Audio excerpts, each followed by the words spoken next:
All right, well, good morning, everybody. Welcome to our virtual open house here for October. All right, even though it says September. I forgot to change that. My apologies, folks. So basically, here's what we're going to be covering today. We appreciate all of you joining us, and I know that many of you have been following us on a loyal basis as we do these virtual open houses in lieu of the open houses, the live open houses. But here's what we're going to be covering today. Basically, we have 4 different topics. As always, we share the latest photos of our displays and narration, well, so you can get a sense for what's behind some of those displays and how we put them together. In fact, we actually have a couple of really short video clips of some animations I think you'll enjoy this morning. So that'll be the first segment.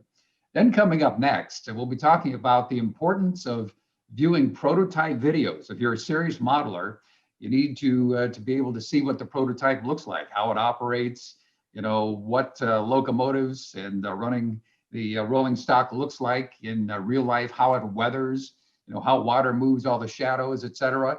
And so I watch a lot of prototype videos, certainly for my weathering practice that I have. And I will tell you that I become a big fan of Distance Signal Productions and Danny Harmon, because he does a great job of shooting these videos. Not only from the ground, he's got some overhead drone shots. He knows what's happening in railroading and does a good job of sharing that knowledge with his narration. So he's our live guest here this morning, and we're going to show a segment from one of his videos. So we'll talk about that. Also on our list today is how to paint figures convincingly. So you know that Dave Ravella does a lot of figure painting, and so he shared with us some of the basic tools that he uses when he's painting figures. And then we have a video segment to share with you, sort of a mini clinic, if you will, on how to paint your figures convincingly. And then lastly, we'll do a segment at the end, making your model photography pop. I know many of you shoot photographs of your models, of your layouts, of the things that you build. And there's some things that you can do, especially with a program called Luminar 4 that I've begun using. Is so easy to use. And I'll do a little demo as to how you can greatly enhance a photograph using that system. Okay, so as you know, those of you who've been on the webinars before, this is what our center looks like typically when we're open. It's hard to socially distance, so we haven't been open since February.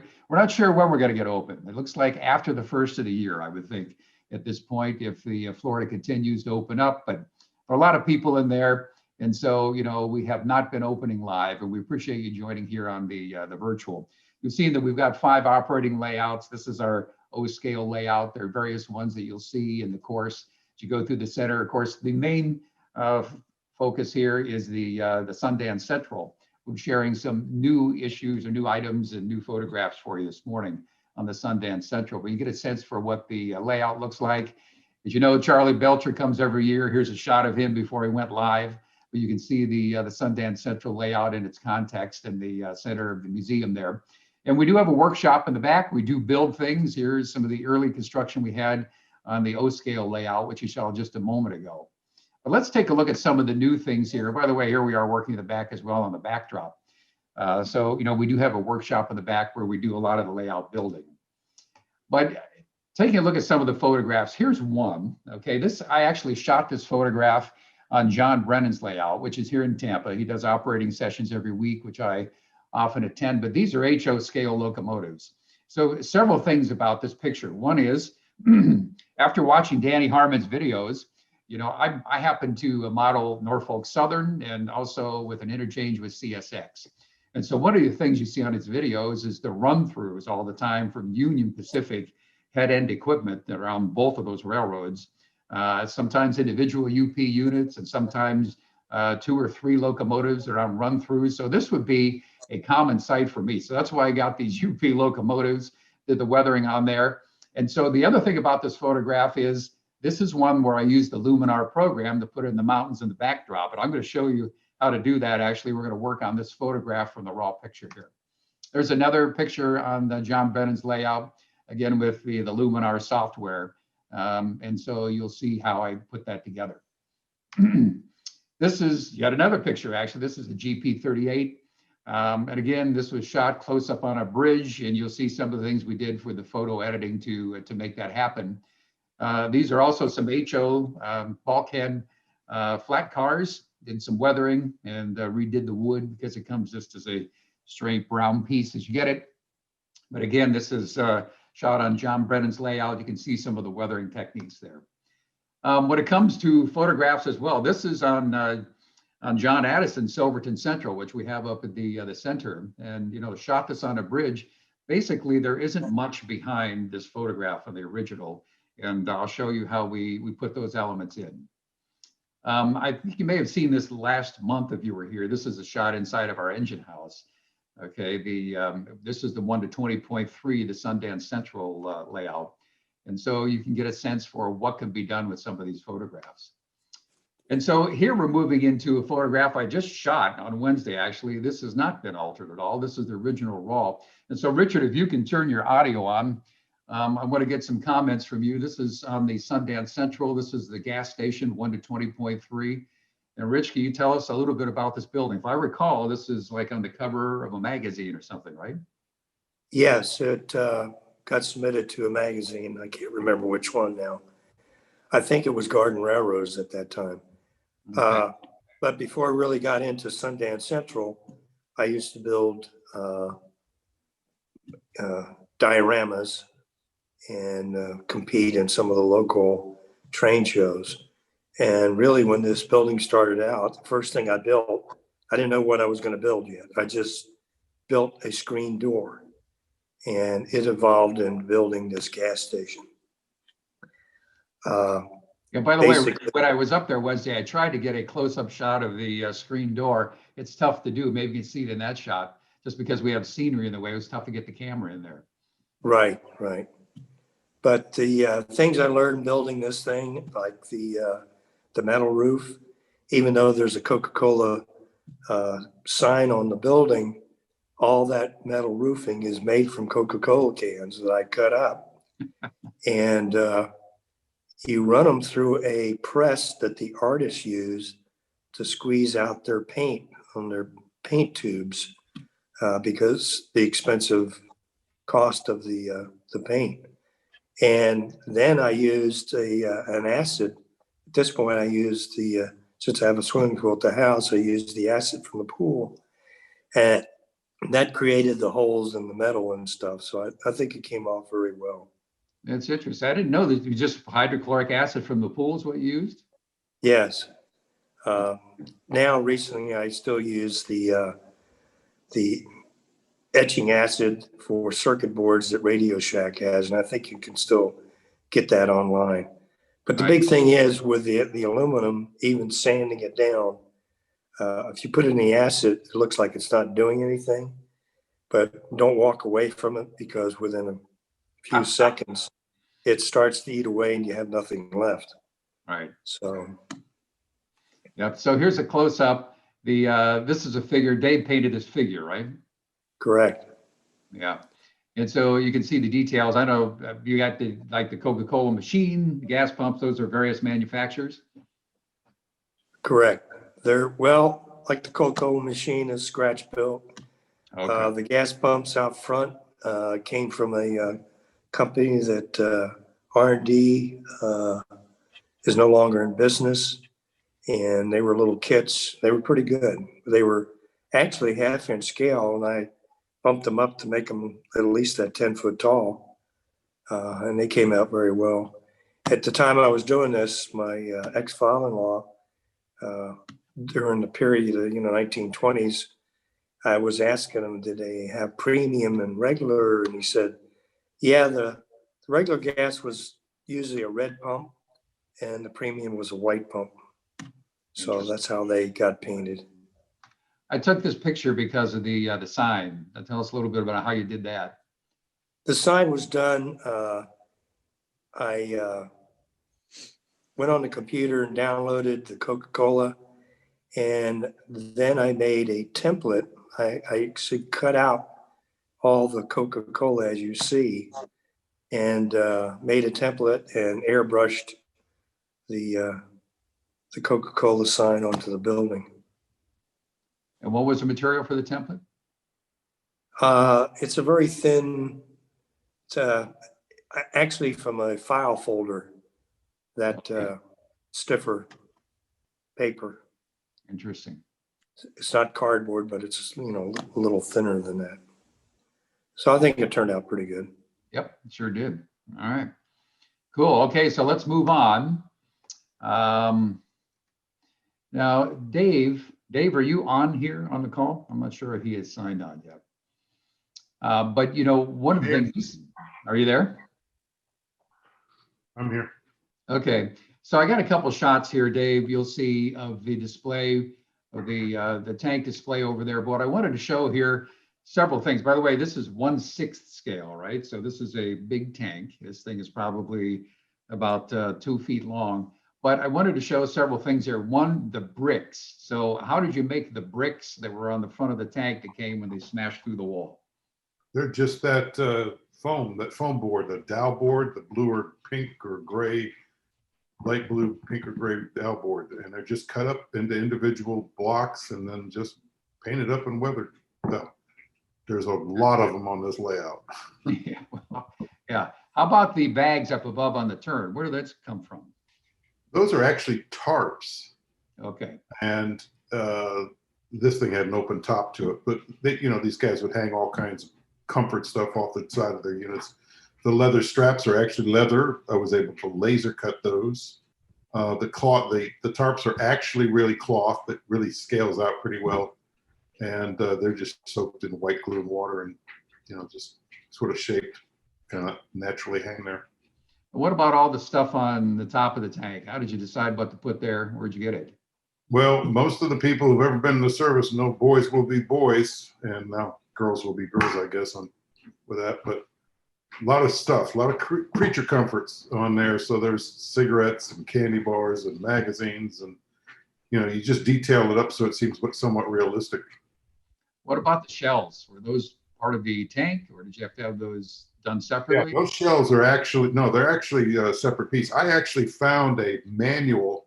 This is an M10 tank destroyer. I actually found a manual, old manual that talked about all the equipment that it had on there. So I put as much equipment on this, trying to match what was in the manual about basic equipment as I could when I did this. Okay. And so the next shot, we're back to bricks, but these are almost full size, aren't they? Because we're looking off the side of the display down onto the floor. Yeah, this is the display basically has you know, the picture behind it, and I wanted to give it a little bit of atmosphere. So these bricks are done the same way the small ones were. They were done with the blue foam, just made bigger. They were laid up just like real bricks. The mortar between them is actually just white glue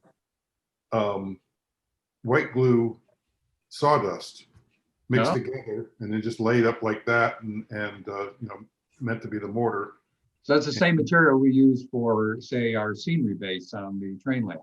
Absolutely, the stuff is great. Can't beat it for some lightweight, easy to work with, easy to cut. All right, good.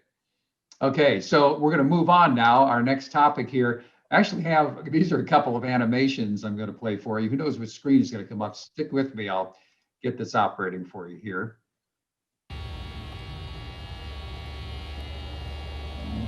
All right. We have to come out of our.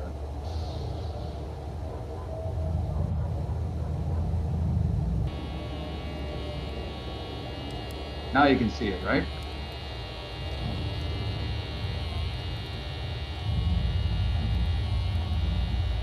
Steve, can you confirm you got a full screen on the video? Correct, Jim. Yeah, so Frank, you built this, if you got your audio on, your animation to make sure that the dog's tail didn't get under the rocking chair.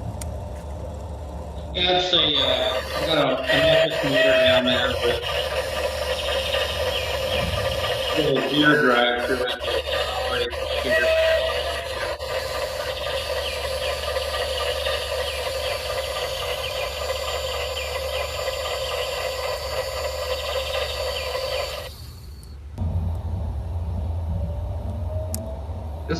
I think this move was done by a guy in Australia, right?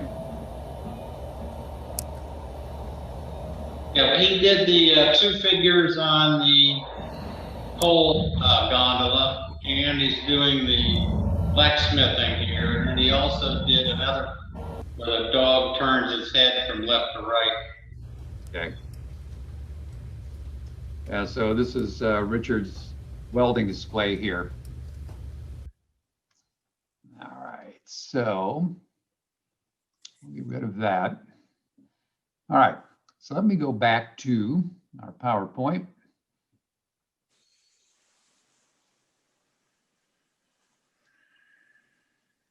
I've got another animation I want to share with you. Here we go.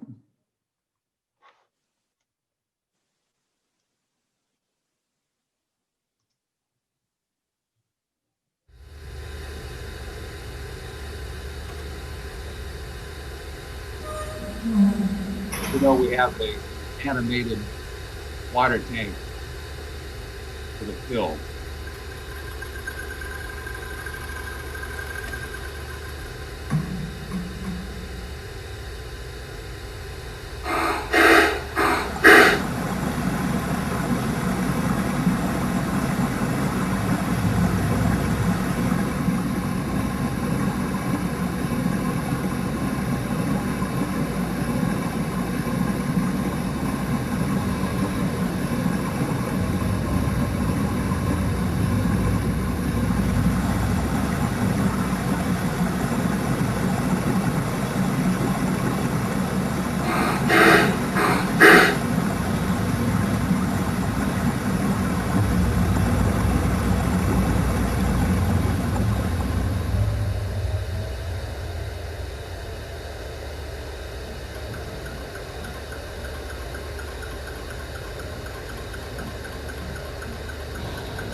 So what's the story on this? Where'd the movement come from?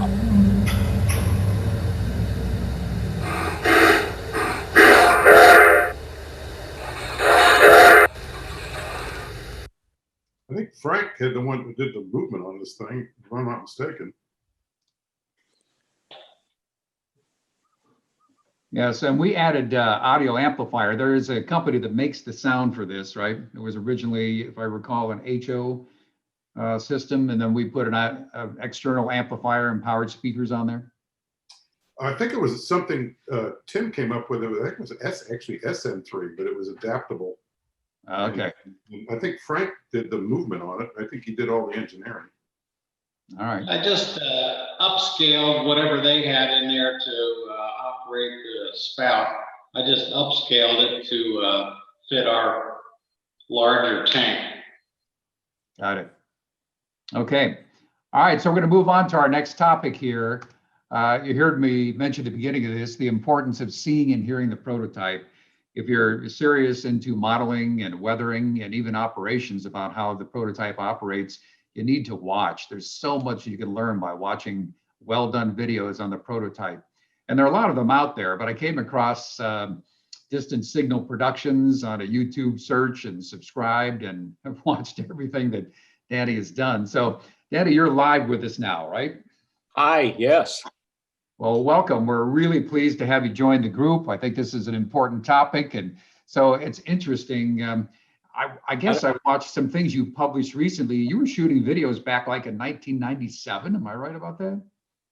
Yeah, I started back in, I'm in the TV business by trade. So I've kind of got a little bit of a leg up on some other folks in that department. So I've always been in the TV production business. I'm coming up on my 42nd year of it now. So we started out in, it was the very end of 16 millimeter film, and then beta 3/4 inch tape, then Betacam tape, then digital Betacam, and then the first digital cards and stuff. So I've seen the progression of a lot of this stuff. Anyway, that's kind of how I got interested in this. I had some friends that helped me shoot some stuff early on, because you couldn't afford any of the video cameras back then because they were very expensive. But I did a couple of videos because I'd seen the Pentrex videos, and I wanted to kind of do my own version of that with stuff, because it seemed like nobody cared about Florida videos, Florida railroading.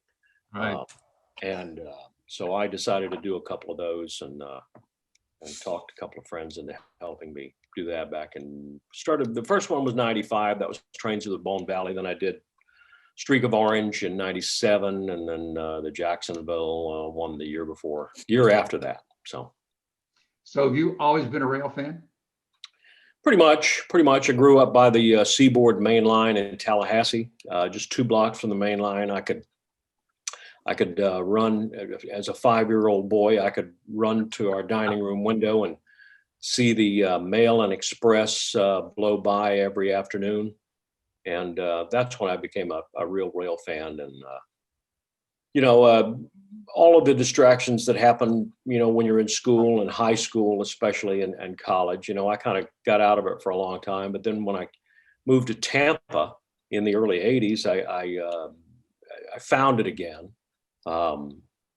because of all the railroading that was here, all the industrial stuff. And Right. That's kind of what drew me back into it. It's interesting, your comment, nobody seemed to be doing anything on Florida railroads. And most what you see are what people grew up with up north, the Northeast, right? Or some Western railroads. Well, when I first started getting back into rail fanning, I was at Barnes and Noble bookstore there in that huge magazine section that they used to have. And I saw Trains magazine, had no idea that such a thing existed. And this must have been 1985, 86 in there somewhere. So I got that and immediately subscribed to Trains magazine. Well, after getting, issue after issue for the first few months, it seemed like the only railroads that anybody cared about were Chicago and Cajon Pass and out there, the Cumbres and Toltec, and it was just over and over and over again, and nothing in the South, nothing in even Georgia, or nothing in Florida. And that's when I kind of embarked on my own little personal crusade to start covering some of the railroads around here. All right, so what I want to do now is I'm going to show about probably about 4 or 5 minutes of one of your one of your recent videos here. And so for those of you that are joining us on the webinar, 2 things I want you to pay attention to. One is what you can learn about how the prototype actually operates. You'll see an example here in one of the videos I'm going to show, and then I'm going to skip ahead in the video, and there's some great stuff near the end of the video that really gives you a sense for what the prototype rolling stock and locomotives look like. And if you're serious about your modeling and your weathering, there's so much to be learned just by watching, because if you put it in your head and you have a picture of what you're trying to do, trying to make your models look real becomes a whole lot easier. So Dana, I'm going to cue this up, and we'll do a coverage and get a couple comments from you then after we do that. Okie doke.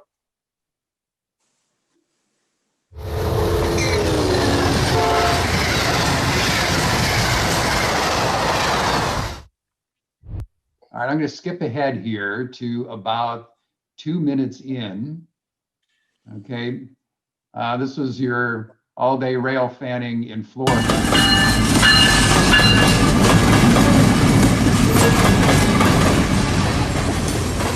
Now he has 2 loaded hoppers to deliver. The problem here is the industry track where they're going opens to the south. How's he going to pull out the empties, then shove in the loads when the engines are on the other side of them? Fortunately, that track on the left makes it all possible. That's Auburndale siding. It's only 4,887 feet, but that's plenty long enough for what we're going to do today. Here's the plan. The crew will uncouple the engines from the 2 loaded hopper cars. Then they'll run up to the north end of the siding, drop down into the siding, and run back to the south end and out the single main.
the switch will return to normal.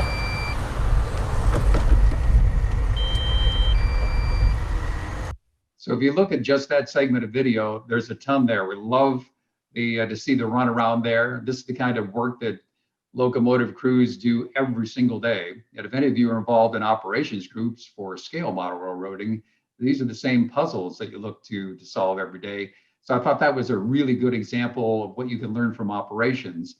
Now I'm going to scroll here farther in, right about in here. Look at what you can see on the prototype and just take a look at each car is different, what the fading looks like, where the water runs, where you see rust, where you see tagging, all these kinds of things. Just from this shot, there's a ton. Petersburg, Clearwater, Bradenton, Sarasota, Brooksville, and Plant City.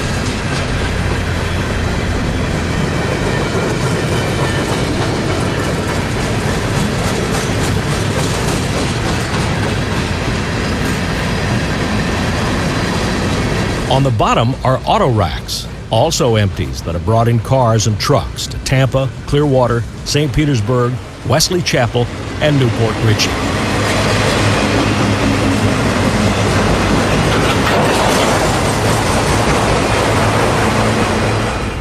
Well, that was Q442, a daily rail fanning staple here in the Tampa, Lakeland, Vitus Triangle.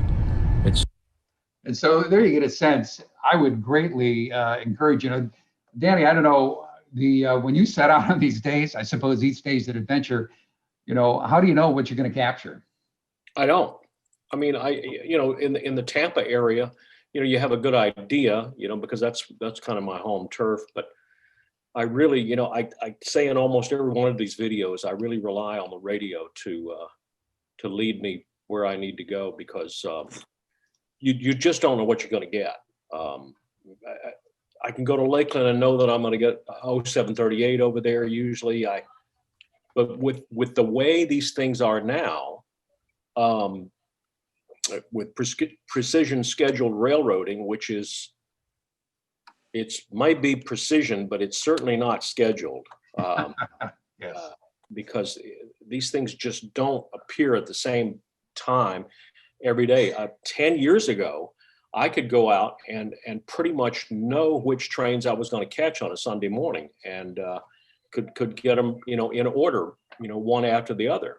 And you just can't do that anymore. But I do rely on the scanner a lot to lead me, where I'm going, and to hunt these things down. And I have in recent years started to rely on a second scanner, a UHF, on a UHF channel, so I can pick up the end of train devices in dark territory, when where they don't talk as much on the radio. So I use that stuff. But what is the range? Does your scanner, I mean, how far away can you hear a train? If a train is 15 miles away, can you hear what they're talking about? Usually 10 miles is pretty reliable from the mobile in the truck. 10 miles is pretty reliable. Of course, it depends on the terrain, but I can usually get 10 miles. Sometimes, in flat territory, you can get 15, 17, 18 miles sometimes. So it's, it's pretty reliable, and it's a very handy, indispensable tool for me. And when you talk about precision scale railroading, my understanding that is we're no longer running as many unit trains, and even your through trains are stopping to do switching in a lot of the local locations. Is that right? Crazy. I mean, exactly the opposite kind of railroading that I discovered when I first started doing this in the 80s and 90s, where everything was a unit train. Everything, went from the origin terminal to the destination terminal, and now it's just not that way. I mean, I just posted my old video, the Tropicana juice train, just this week. And I had a couple of illustrations of how much that's changed since then. There is no Tropicana juice train anymore. Right. That's been folded into regular freight service now. And either 442 or Q046, what was the nightly piggyback train out of Tampa. Well, that don't look like much of a piggyback train anymore. It's got you know, boxcar traffic and hopper cars on it and just all kinds of stuff. And they'll stop in Wildwood to pick up and drop off. They'll stop in Baldwin to pick up and drop off. And whereas before that used to be a straight train, Tampa to Duval ramp up there, no stops, no interruptions. You know, they wouldn't even like to put that train in the hole because of the UPS traffic on it. But now this stuff goes out on these big trains. And with the advent of DPU, distributed power units, where they can put a locomotive or two in the middle of a train or on the bottom of a train, that has completely changed the game, because they can run these giant 11, 12, sometimes even 13,000 foot trains here and run them without difficulty. And that's just really, it's changed the ball game a lot. I grew up in Ohio, and one of my favorite things was to go to Bellevue, Ohio, to the giant hump yard there. Like it was originally nickel plate, became Norfolk Western, Norfolk Southern. They just closed it down. They're closing the hump yards down. Yeah, I don't know about Norfolk Southern's plan, but I suspect it's probably not too different than CSX's as they are. CSX, they have gotten rid of almost all of their hump yards except at what they call the four corners of the system: Selkirk, Chicago, Waycross, and I don't know where the other one is on the southwest side, maybe New Orleans, but I don't think there's a hump yard there. But they have just gotten rid of, I mean, I did a video back a couple months back about the end of Tilford Yard, which was a major hump yard in basically downtown Atlanta, and it's just gone. It's gone. They've gotten rid of that. They've smoothed out the hump at Hamlet, which was a huge hump yard on the seaboard, as many of you know. They just don't do that stuff anymore. They are much more interested in block swapping. You know, originate this stuff, you know, at the originating terminal and send it through to where it belongs, or have it cut out, you know, at destinations along the way, you know, out of a big freight train. So they don't do this. The fewer times they can touch a car or switch a car, the more money they save. So that's the way it is. You know, yeah, it's interesting. The good news is for rail fans, it makes for a more interesting train because you see mixed freight. It does. The unit train. There are just fewer of them. Yeah. Right. But it's much more interesting out there. And once in a while, you will have some interesting situations like last fall, I think it was in 2019. I was chasing the Q452 out of Lakeland, and the dispatcher realized that there was only one siding in between there and basically Baldwin that they were going to fit to meet the southbound Q453, and that was kind of an exciting thing. He had to time out to get those two trains there, and that was kind of an interesting thing going on. But it's still interesting out there. There's just not quite as much of it as there used to be, and you can see it at the real hot spots like Folkestone, Georgia. Now they just don't have the number of trains there. There was just nothing to go to Folkestone on a Saturday and watch 60 trains from sunup to midnight. And now you do about 35, 38, 39 in the day. That's the hottest spot. That's the hottest spot in the state. Yeah. So that's about what you get. But everything changes. So folks, I would greatly encourage you, if you're serious about your modeling and certainly operating a railroad, you really need to pay attention to the prototype. And when you see what they look like in real life, it makes your weathering job easier. It makes it, you look at the things we do at the center, we're doing that by looking at photographs or in Trains magazine or watching videos. You have to know what the prototype looks like to be able to get the result that makes it realistic. So that and the operations, that's why I wanted to bring this to your attention. I would greatly encourage you, if you're watching this webinar, go to YouTube and subscribe to Danny's channel. Give him the likes. You can hit the bell to be notified when he publishes a new video, and you can share with other people. But some great stuff. And Danny, we greatly appreciate you joining us here, giving us a little bit of background on what you're doing. And, please keep up the good work. I'm sure you will. Well, thank you guys for asking me. This was a big thrill for me because like I said, I've been a big admirer of your work for a long time. I had no idea that before I saw Charlie Belcher do the first one of these a few years back, I had no idea that you guys were out there, and I was just blown away at the detail. Not so much on the railroad stuff, but all of the other things, the Army stuff, like that tank that you guys just showed, and the gas station. I mean, just incredible stuff. So I'm a big fan of all of your stuff now, and I didn't even know what the word prototype meant.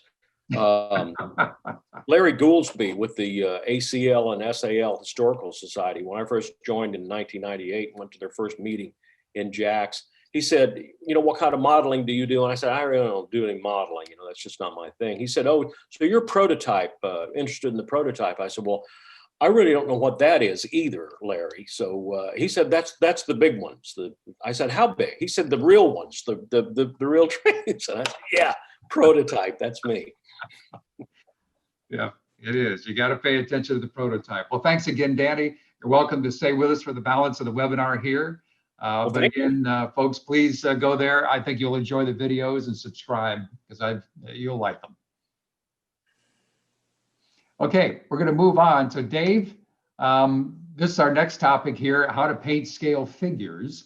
You see a lot of figures we have on our layout, and if you were there with us last month, we're now printing we have a 3D printer. We're printing some figures as well there, but they have to be painted to look good. So Dave, you had sent along some photographs of some of the things you do to prepare for painting figures. So you kind of give us a little narration. Yeah, in this video, which is actually has a DVD from it, but we're doing it in, I think, 2 or 3 parts. We're going to share this figure painting. Figure painting is a hobby in itself. So it is a little bit, just can't give 20 minutes of it and completely understand it. So we're going to try to do this over a series of these, but I thought I'd share with you a few of the tips that I do when I paint. I use these little paint trays, but you can see the one on the left has an aluminum. I buy the cheapest aluminum foil they make because it's very thin, and I line them with them, and it makes cleanup way easier at the end. So when I do the paints, I usually have several of these lined with foil because when you go through this process, you have a lot of different little shades and thicker and thinner versions of the paint that we're using. So this is just a little tip. When you paint with these things, if you want to make the cleanup really quick, just line them with some foil. I just put the foil on one, take the other one, put it on top, press it in place, just kind of wrap it around, and then when you're all done, pick it up, throw it away. That's for this pictures. Now, the other key thing here are paintbrushes. The quality of the paintbrush does make a huge difference. And I use ones called Kolinsky Sable brushes. My resources for this have changed over the years. I can't give you an exact location for them because I've had suppliers go in and out. They are available out there. I still buy them. I have a current set on order from the Netherlands because I want to test them to see how well they are. But you can find these. I believe these are MIG. MIG sells a line of these things, which is a very popular line. And you have to have a fairly good selection. My selection for painting the average figure usually goes from a #1 paintbrush to a 5.0 or a 5.0 paintbrush. And now a 5.0 paintbrush doesn't look like it's got many, the brush doesn't have many hairs on it, on the thing, but when you're using acrylic paint, you thin it in such a way, and if you use the correct acrylic paint, you can hold a lot of paint on, and especially if you're doing a really small figure, you can hold a lot of paint on a very small brush. So just be aware. The other thing you don't want to do with brushes is if you're going to oil paint, have a set for oil painting. If you're going to use acrylics, have a set for acrylics. Don't be trying to switch them back and forth. You just mess your brushes up. And they last for years. If you're not in a high production situation, you're doing a few figures now and then, and you're good about cleaning them up, they'll last for years. this is the other key thing, the paint you use. These are acrylic paints. Most of these, I think, are made in Spain. That's, for some reason, it's very popular.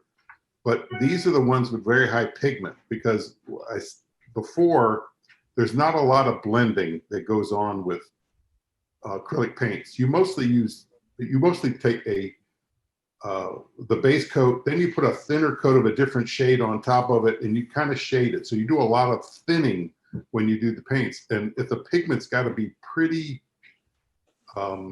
dispersed, pretty heavy in these paints to make it work where you can thin it. And sometimes you'll thin paint. These kind of have an eyedropper top. So I'll put a drop of paint in that little paint tray you saw, and then I'll thin it with 1 drop, 2 drops, 3 drops, 4 drops, 5 drops of water to make the thinness that I need so that I can do the shading that I want and the highlighting that I want on the paint. So these are some particular ones that I use. They're out all over the place. You can buy these. I've seen the model color ones at Hobby Lobby, and you can certainly order all these paints online from various different places. We'll move on to the next one, Jim. All right, so the other little tip that I tell people is that you can see this. This is one of the new figures that we're going to offer here pretty soon. This is a 120 scale figure. And I always mount these figures on some way to hold the figure. So you can see this is just a piece of an old dowel rod that I cut up in sections. Any piece of wood will do. I use a little block wood, anything that you can actually set the figure down, let it stand. And then when you pick it up, you can hold it while you're painting it. You don't want to touch the figure while you're painting. So I just take a little piece of brass rod, drill a little hole in the foot, and then put some super glue on the bottom of it, just a little bit, just to hold it in place. And then when I get all done, I just break the figure off and then install it wherever I'm going to put it. That's just a little tip. You need to put them on. You just don't want to hold the figure in your hand. Acrylic paint is very thin and it'll wear off very easily. So just find some way to grab the figure, and this is an easy way to do it. Okay, so here's what we're going to do next. We're going to show the video segment. It's probably about 17 minutes or so in the detail, and then you can give us a few comments after that, Dave. Right.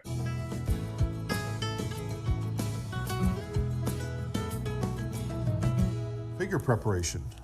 This is a figure obviously still installed in the packaging.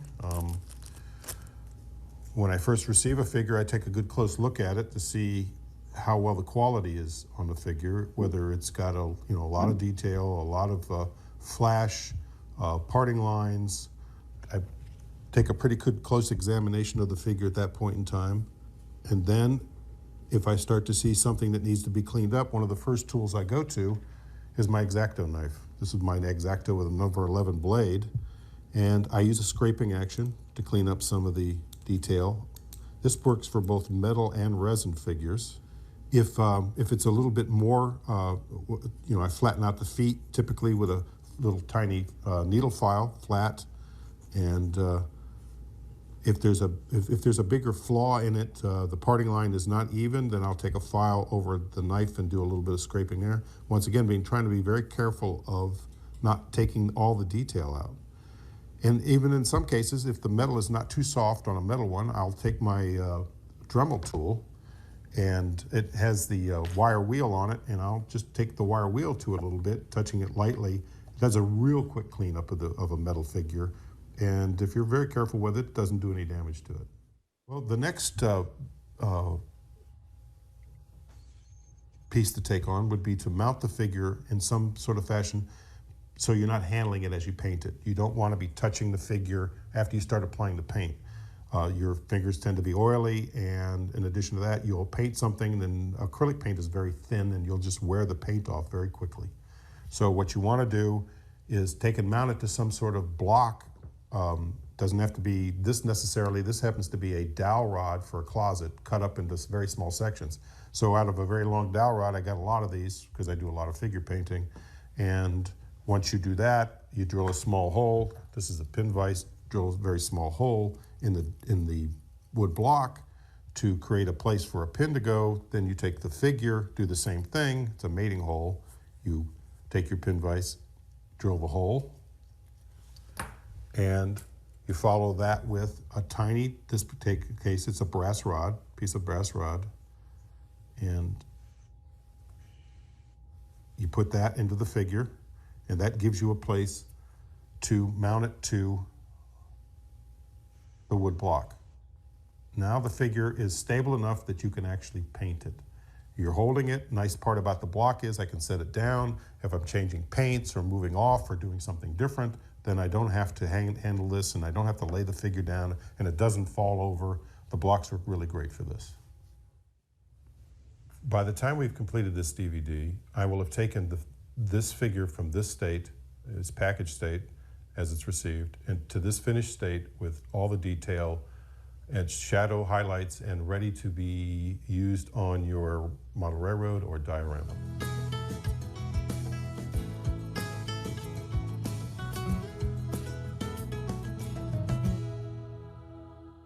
Priming is important because it's what actually holds the paint to the figure, and with acrylics it's kind of critical, even the color you paint it.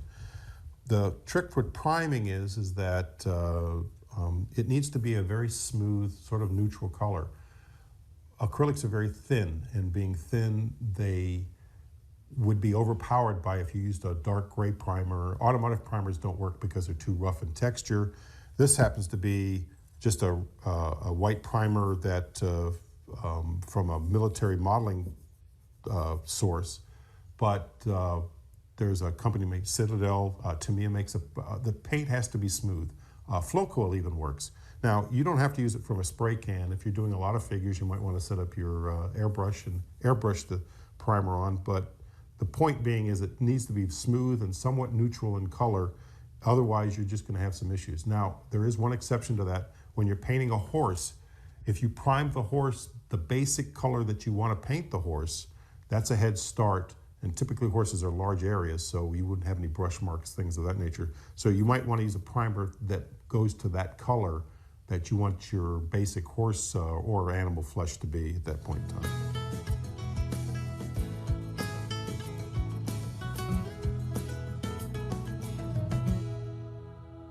Okay, our figure is primed. It's been mounted on it's been cleaned up, mounted, and it's primed, and it's ready to go. We're ready to start painting, and the way I typically paint is like a person would get dressed from the inside out. Obviously, those starting with the flesh first.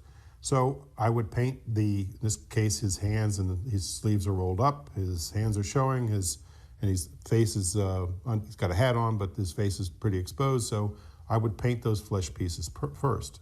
Now, flesh can be done in lots of different colors, and flesh is done to set moods. You can actually look somebody using the correct colors. You can make them look like they were cold or hot or suntanned, obviously a different race.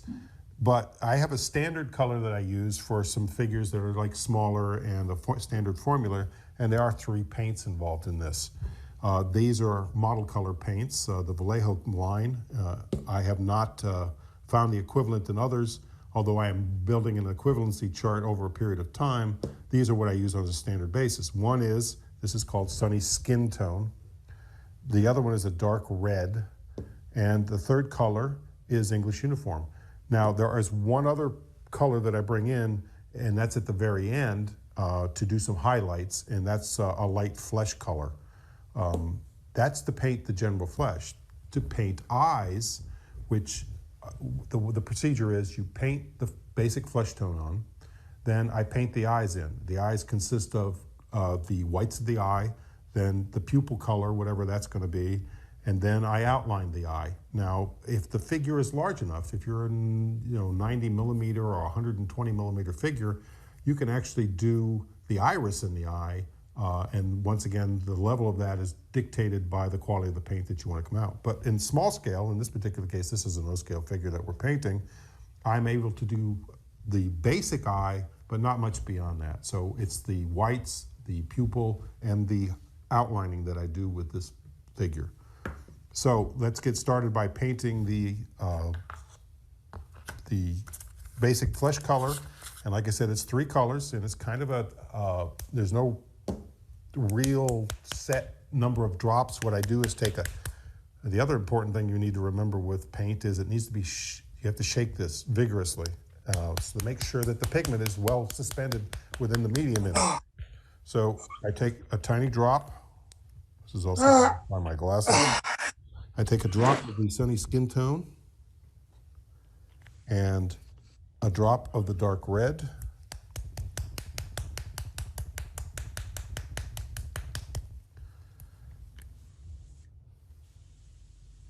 And they're almost equal. There's probably a little bit more sunny skin tone than red, and then just a touch of this color called English Uniform, which is kind of a brownish green. Not quite a really dark khaki, but it's almost a brown color, but it adds the right tone to do this. And also I create the shadows and the highlights from fundamentally these 3 colors, maybe just a little bit of a lighter flesh. In this case, I want to use a brush that this is a number 1 brush that I'm using right now to do the basic application. And I said earlier that paint is almost never applied directly. You usually dilute it to some degree. So I've taken that bit of paint, those 3 little drops of paint that I've put in there, and I'm going to add just a drop of water at this point in time to create the base color. Now, it's difficult for you to see, but we've come up with a flesh tone. Now, I might adjust that if it's got to be, not the right shade for me, but in this particular case, it's a good shade. So I'm going to use it as the basis for painting this figure. So once I get down to actually painting, I now apply my Opti lens because I want to see exactly what I'm doing. And here's the other feature that I forgot to bring in just a second ago, but it's highly important. I talked about this rag that we had earlier. This one is one I've used for quite a while. We're going to start with a fresh one here. What I do with this is I lay it out next to the painting palette. Then I take just a little bit of water and I get it damp. It's kind of important. Not soaking wet, but damp. Because now you're going to go through a process of unloading your brush. So you go from the paint, and there's a lot of paint on there. But when I take and apply it to this rag that's been dampened, it unloads the brush. That doesn't take all the paint off, but it takes enough off because this is about control. You don't want the paint flowing all over the figure, but by putting paint on the brush, then going to the damp rag and then over to the figure, you've controlled the amount of paint that you're putting on the figure.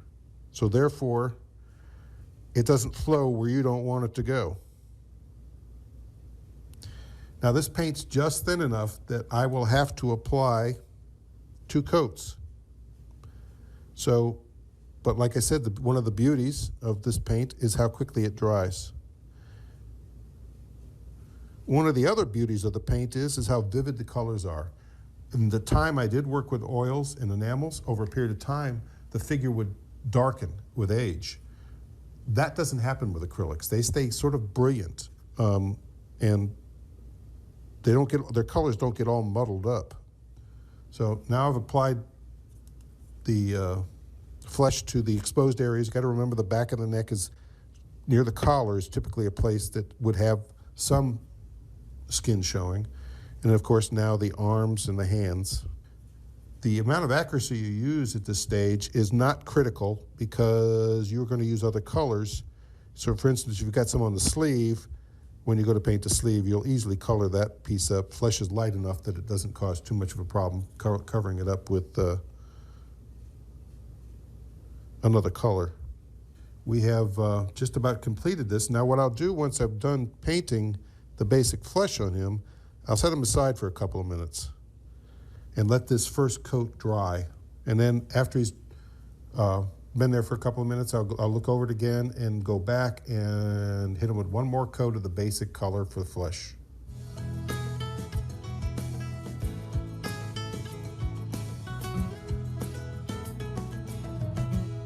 We've painted the second coat of flesh, now it's time to do eyes. Now the eyes are probably the most frustrating piece painting one of these. And it's the part that I probably have to do over several times. There's a couple of tricks to it, but there's no real set way of doing it, and I screw it up often. But what you end up doing, the procedure is that you paint the whites of the eye, then you would paint the pupil of the eye, then you outline the eye.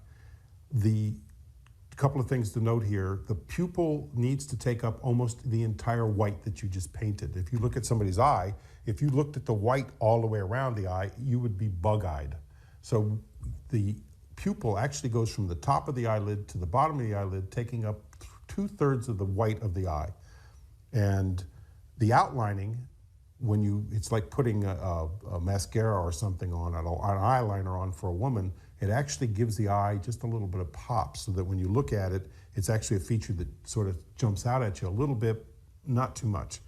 Both of them require tiny little brushes and tiny little parts of paint, and I'm going to give this process a shot right now for you. Now for the white, it's not truly white. I'm using this is light flesh. It's almost white. So it doesn't have to be white. White would probably stand out a little bit much, but a kind of a white gray would do, kind of a light flesh color would do. Any sort of off-color white, just not pure white, will do for the white part. Now, I use such a little bit of this that I don't have to take up a whole dimple here. What I can do is just put a little bit in the center of the tray, and it just takes a tiny little bit, because you'll see these eyes on this are very small. And this also requires me to sort of gear up and put all the required utensils and use the absolute smallest brush I have, which is a 4-0. Now, understanding what a 4-0, if you try to use this 4-0, some people don't even recommend these for other paints. By the time you put an enamel on this and got to your figure, that paint would be dry. But because this paint is so thin and you can dilute it to such a degree that you can actually put a lot of paint on this and end up having run all over your figure. So what I'll do to thin this tiny little bit of paint out is I just get my brush wet, just a little bit wet, put it into the paint. It's thinned it enough. Make sure I unload it, because I'm going to try to do with one swipe, I'm going to try to create the eye on this figure. It is simply from the inside of the nose to the outside of the eye, I make one swipe. And I come to the other one and I make one swipe, one move. Those eyes are painted.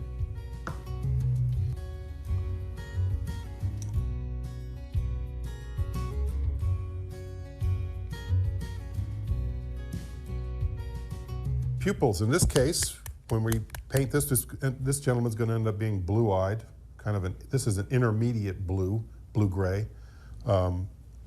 It's a good standard color for a basic eye. It doesn't point out, it doesn't jump out hugely at you. If you take a darker color in a smaller scale, it can look kind of bug-eyed. So his pupil will be, once again, I'm using such a small amount of this, I don't have to take a whole dimple in the tray up. I just put a little bit in, get my tiniest little brush again, get it somewhat wet, go in there, pick up a little bit of paint, hugely important, unload the brush, and once again in a clean sweep. Now what I'm going to do with this is I'm going to go from the top of his eye to the bottom of his eye, one sweep. If I get a little paint above it, it doesn't matter, because I'll go back with the basic flesh and cover it up, and if I get a little bit below, the same thing. So I'll clean it up afterwards, but I want that 2/3 of the middle of the eye taken up with the intermediate blue pupil paint to give it the right look. Now, also where you paint the pupil has a lot to do with the direction they're looking in. Not so big in small scale, but in larger scale, you have to worry about where they're looking, because they can look bug-eyed and looking like, Marty Feldman, where their eyes are going out this way. So you don't want that. So if they're looking in a particular direction, you have to pay attention to that. Like I said, in smaller scale, it's not as important as it is in larger scale, but it's still something to think about when you're painting an eye in.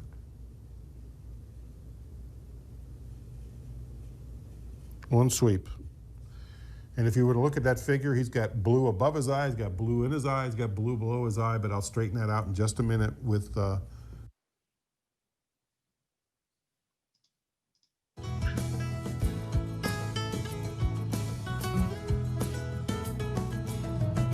figure prep.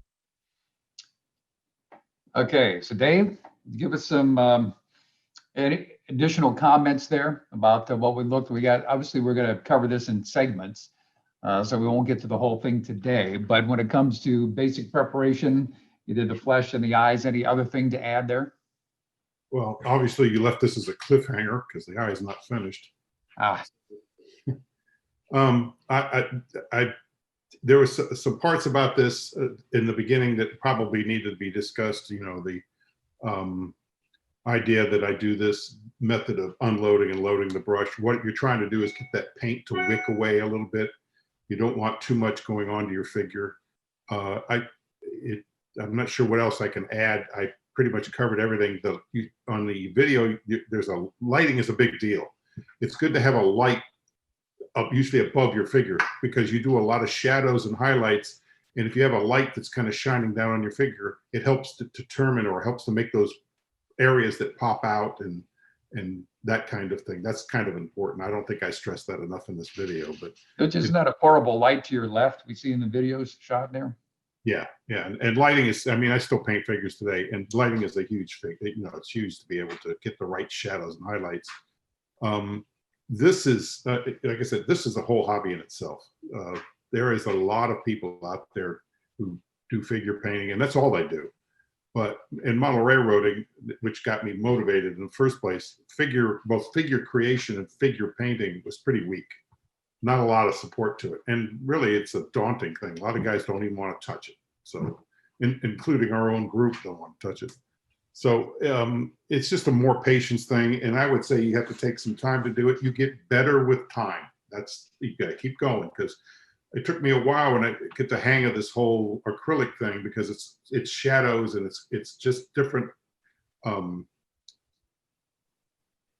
What I'm looking for, it's just different ways of shading that you have to learn how to do that. And just, you know, I kept working at it, and all of a sudden one day I just look at it and go, hey, that's like, I think I got it. I think I understand it. That being said, it was way easier for me to do this than it was for me to try to learn oil paints, which is blending. So that's all I can say right now. But I mean, there'd be more to say I think we're doing 3 parts on this. So We are. Yeah. And so, by the way, to those of you on chat saying, what was this? Is this video on YouTube? It is not. Okay. The portion that we have here on our webinar this morning will be on YouTube, because I'll post the entire webinar on our YouTube channel by tomorrow if you want to rewatch it or send it to your friends. But we will pick up in next month's virtual open house. We will pick up another segment on this and the rest on the eyes, and then you'll get in, I'm sure, into the clothing and the shadows and all that sort of stuff that you're doing, right? Yeah, yes, yeah, we'll go through the whole thing and the whole process. I do want to say this. We have come up with our own line of figures again. And you can see here, the lighting's not great. These are 120 scale. And I'm happy to say that these figures are coming out fantastic. We print them ourselves. They're 3D printed. And the nice parts about these figures is that we're going to offer these figures. There's 19 different ones. And we can do them in multiple scales. So this is actually large scale here, but we're going to do them in smaller scales. I've done them in O scale and they printed okay. Haven't tried smaller ones yet, but we're going to keep working on it. But the really good thing about these is that you don't have to do it. They have a lot of detail. They're in action poses. They actually look like they're doing things, and you don't have to assemble them. They're going to come to you. All you have to do is mount them on some kind of support block and then paint them. So I'm pretty pleased with that. They've got great detail, and especially for large scale, I think they're going to be some of the best figures available out there. All right, cool. All right, thanks, Dave. So we're going to move on to our last segment here, enhancing your model railroad photography. This actually is a pretty quick segment. You'll be amazed at what can be done in a short period of time. So this is about using Luminar 4. By the way, you should know we have no financial interest in Luminar 4. Dave actually turned me out of the program. I downloaded, I think you can get it for about $65, $67 with discount coupons online. This is like 100 times easier to use than Photoshop, because I am not a digital photography expert or photo editing expert by any stretch of the imagination, but it's amazing what you can do. Like this picture here, this is an HO scale module that we have up at the center. And so you'll see how we put these photographs together. So I'm going to actually open up my Luminar program for you now, and we're going to put together a photograph, and you'll see how quick and easy it is. Let me move over to the other screen. There we go. All right. So this photograph is one that you saw earlier because I showed it in the program. All right. And so I want to show you how this is put together.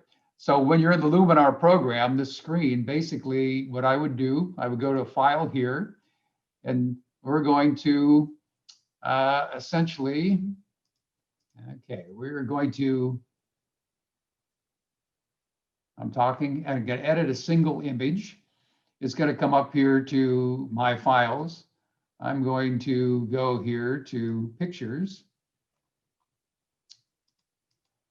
All right, and we're going to put in, all right, this photograph here. This is the raw photo of this. All right, so when I took this photograph at John Brennan's layout, this is what I shot with my iPhone. And so you see it's a pretty decent picture. I got a little bit of range on it, and I think probably use the portrait mode in order to be able to get a little bit of depth of field, which you sometimes have to do on an iPhone. But this is what it looks like. You know, it's a nice picture. The buildings are real. You know, the cattle pen is real. All the track work and all the scenery is real. And obviously the two locomotives are real. So how would I make this look better? Well, the first thing I would do, I would come over here on this part of the program on the creative. And so I click here, and this program has an incredible artificial intelligence sky replacement capability. Now, I will tell you the best way to do this is to get a photograph where the background that you want is pretty monochromatic like this, light blue. You can use white. Sometimes you can get away with some objects in the distance, but how easy it is, I go here to AI sky replacement. And I determine what sky I want. It drops down. I've got to go with blue sky too. And so you can see the image is processing, boom. All right, there's the blue sky. That's how easy that was. I didn't have to go here and outline or soften the edges or anything. The artificial intelligence knew how to do it. And so I looked at this photograph and said, okay, well, this is not bad, but I don't like the way that just the right here just drops off like we're on the top of a mountain. There would probably be some scenery in the background. So I go down here to artificial intelligence augmented sky. All right, so I'm going to choose an object. In this case, I chose some mountains. So I put in mountains 1. And so it's processing and boom, there they are. That's how easy this is. So now I got a pretty good looking photograph here. I've got the sky and I've got mountains in the background. The real stuff is in the foreground. Now, you know, it depends on what you want to do. There's some other things you can do. You go to this tab here where it says Essentials. And so I'm going to look at this artificial intelligence enhancement. I'd like to bring out a little more detail. So artificial intelligence accent, I think I'll bring that up a little bit. Okay, that gives us a little bit more crispness on the photograph. I might add a little bit to the sky back there. And then I get to artificial intelligence structure. It's set here in the middle as a default, but I'm going to add just a little bit. Okay, you'll see that brings out a little more detail. I'm going to boost it just some. All right, so now my picture is getting even a little clearer. And so the other thing that I do is I go down here to Details Enhancer. All right, so these locomotives have a lot of details, a lot of weathering details, et cetera. I'd like for that to be seen. So I'm going to just add a little bit here on the small details. You see how it got a little bit sharper? I might add a little bit here on medium details and maybe just a ton on large details. Now, all right, I got a really good looking photograph. It's right there. You can see the weathering, you can see the lines on the hood panels and all the streaks, et cetera. You know, the other pictures. So I got a good picture right there. I'm done. How long did this take? I think it probably took us 3 minutes to do this. And there are other things you can do if you really want to get fancy. If you decide you didn't want this much of this stuff here in the foreground, you could go up here and we could do crop and rotate. And so I'm thinking, why don't we shrink this up a little bit so we're not showing so much of that stuff on the bottom. So I hit done. And it's done. There's my photograph. So the only other thing I had to do is go up here to File and basically export it. And so I'm going to export it to my files, and there's the name. We'll change the name. Yeah. So comment, somebody. Jim, yeah, it's me, Jim. Show them, use the eyeball. Show them the before and after. Before you. Before and after up here? In the middle of it. There you go. Yep. That's what it looked like when we started. This is what it looks like now. Before, after. There's even a cool little slide bar here, right? You can do this. I got to tell you, the program is pretty easy to use. And so, you know, how long did it take to create that photograph? Not long at all. And so what I'm saying is if you get a couple of these basic moves down and you import your photographs, there's all kinds of things that you can do here, all kinds of options that you have. Yeah, I don't know how to get rid of this bar here, the before and after. There we go. We'll try that. There we go. I mean, it depends. I like to go in and do a little vignette. It makes it a little bit darker around the edges. You can do that too. So I add a little bit of the amount on the vignette and I make the size smaller. See what happens? So I like to have this little bit of darkness around the edge. You put those touches on. I mean, there's all kinds of things that you can do here. You know, if you wanted to really get fancy, and let's say we wanted to, you put in some mountains. How about if we put in some birds? I always like to put in some birds. So let's say, well, there we go. Well, that kind of took our mountains away. So I'm going to undo that. But you can see what you can do here, basically. It's easy to create really good looking photographs. When you work hard on your models, you want to be able to show them to people and share the photographs. I like this particular photograph well enough that or another version of it, I printed out and I have it framed on my wall here in my layout room. So anyway, I just wanted to share that with you. There's a million things you can do with this, but it really doesn't take a ton of technical expertise to do it. Once you load the program, just go up here to File. You know, you're gonna import your image, basically, edit a single image that brings the image in. All you have to do, if you got something to put a sky in, all of your options are here. And then the other detail enhancers, just play around with it and have some fun. But I think in short order, you would be able to come up with some really cool looking photographs that you'd be happy to share and enjoy yourself. Okay, so there you go. I don't see any other questions in the chat there. So we're gonna wrap up today's webinar. Basically, as a reminder, you know, we have a YouTube channel as well, the Suncoast Center for Fine Scale Modeling. And so, you know, go there, we post all these videos and you'll see them and you can watch them, you can share them with other people. If you like them, give us some likes, that's always helpful. Subscribe, that way you'll see what we're doing on the channel. If you click the bell button, you'll be notified every time we put a new video up there, and of course, share it with all your friends because we want to get the message out. We all love the hobby. We love to develop new things and share them with other people. So on that note, we're going to wrap up. We'll certainly be doing another virtual open house in November. It usually happens on the third Saturday of the month. So stay tuned for that. If you're not on our mailing list, you can go to our site, finescalemodeling.org, and sign up for our mail list. So we appreciate everybody joining us and staying to the very end. I know we went an hour and 15 minutes today, but good discussions and hopefully a lot of things that you could use. And we hope to see you next month.